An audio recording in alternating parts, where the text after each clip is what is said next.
বৃহস্পতিবার পবিত্র রাতে কেউ যদি এই দোয়াটি 100 বার পরে কোনো দিন পৃথিবীর কোনো মানুষের কাছে তার হাত পাততে হবে না।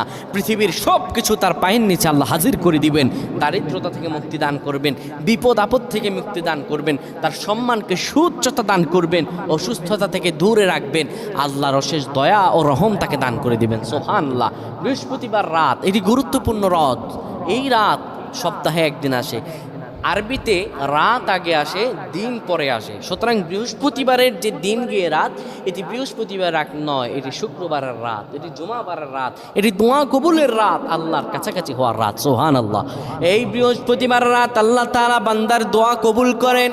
কেউ যদি বৃহস্পতিবার রাতে ঈশা নামাজের পরে পবিত্র হয়ে ইয়া হাইয়ু ইয়া হাইয়ু ইয়া হাইয়ু ইয়া রফিয়ু ইয়া রফিয়ু ইয়া রফিয়ু এই দোয়াগুলো পড়তে পারে 100 বার, আল্লাহ রাব্বুল আলামিন